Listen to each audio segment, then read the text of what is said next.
ओम गंगणपतये नमः। क्या आपने कभी सोचा है भगवान शिव के 5 चेहरे आखिर क्यों हैं? क्यों ओम नमः शिवाय को इतना शक्तिशाली मंत्र कहा जाता है?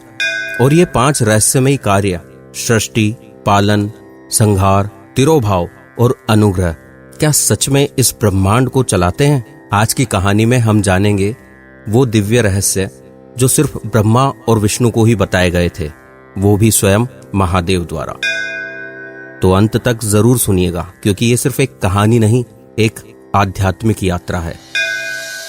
एक दिन ब्रह्मा जी ने और विष्णु जी ने शिव जी के दर्शन कर आदर पूर्वक हाथ जोड़कर भगवान शिव से पूछा, हे प्रभु, कृपया हमें ये बताइए कि सृष्टि के 5 कार्य क्या हैं और उनके लक्षण कैसे पहचाने जाते हैं। भगवान शिव मुस्कुराए और बोले, ब्रह्मा विष्णु, ये ज्ञान बहुत गहरा है, लेकिन तुम्हारे प्रेम और भक्ति को देखकर मैं कृपा पूर्वक इसे बताता हूं। फिर भगवान शिव ने बताया, इस संसार में मेरे 5 मुख्य कार्य हैं। 5 डिवाइन ड्यूटीज हम कह सकते हैं।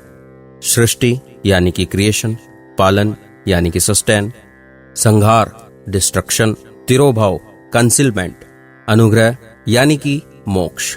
शिव जी ने समझाया, सृष्टि का मतलब किसी भी चीज की शुरुआत।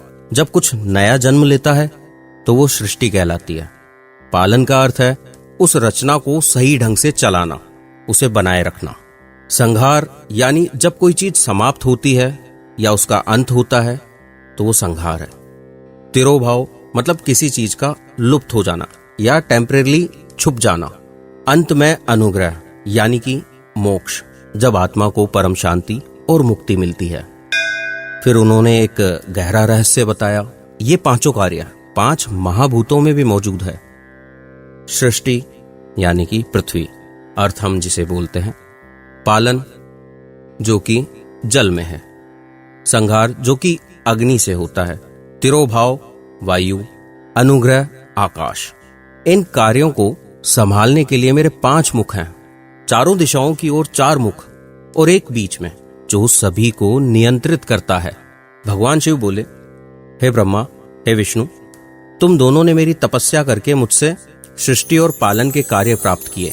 मेरी 2 शक्तियां रुद्र और महेश्वर ने संहार और तिरोभाव को संभाला, परंतु अनुग्रह अर्थात मोक्ष केवल मैं ही देता हूं। उसके बाद शिवजी ने बताया, सर्वप्रथम मेरे मुख से ओम का उच्चारण हुआ। यह एक महामंत्र है, सबसे पवित्र, सबसे शक्तिशाली। ओम के भी 5 हिस्से हैं।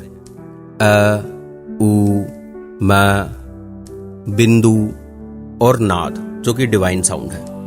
इन्हीं 5 से ओम बनता है। फिर इसमें जन्मा पंचाक्षरी मंत्र, जिसे कि हम सभी लोग बोलते हैं, ओम नमः शिवाय।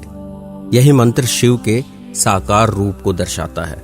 इससे भोग और मोक्ष दोनों की प्राप्ति होती है।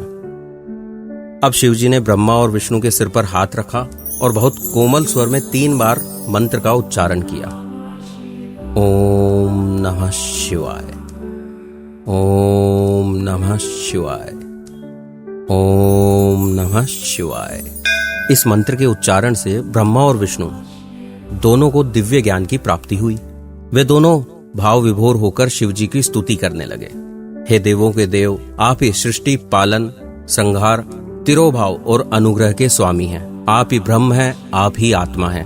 हमें बारंबार आपको नमस्कार है। शिव जी प्रसन्न हुए और उन्होंने कहा, जो भी व्यक्ति चतुर्दशी के दिन इस ओम मंत्र का जाप करता है, उसे करोड़ों बार जप करने का फल प्राप्त होता है।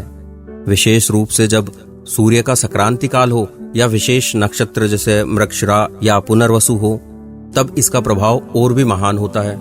मेरे दर्शन और पूजन के लिए चतुर्दशी तिथि उत्तम है। शिवलिंग और मूर्ति दोनों की पूजा की जा सकती है, लेकिन शिवलिंग की पूजा श्रेष्ठ मानी गई है। शिवलिंग की पूजा ओम से और मूर्ति की पंचाक्षरी मंत्र से होनी चाहिए।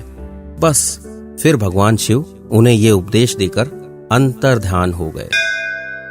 तो इस कहानी से जो हमें सीख मिलती है वो है भगवान शिव के 5 कार्य, सृष्टि, पालन, संहार, तिरोभाव और अनुग्रह इस पूरे ब्रह्मांड की चाबी है। ओम नमः शिवाय मंत्र सिर्फ एक मंत्र नहीं, बल्कि ब्रह्मांड की आत्मा है। इसका जप न सिर्फ मन की शांति देता है, बल्कि जीवन में मोक्ष का द्वार भी खोलता है। ओम नमः शिवाय। हर हर महादेव। अगर आपको कहानी अच्छी लगी हो तो हमारे चैनल वटवृक्ष को सब्सक्राइब कर लें और इसे ज्यादा से ज्यादा शेयर करें। और अगर कोई सवाल हो तो आप मुझे कमेंट भी कर सकते हैं। अगले सप्ताह एक और कहानी के साथ मैं फिर से मिलूंगा।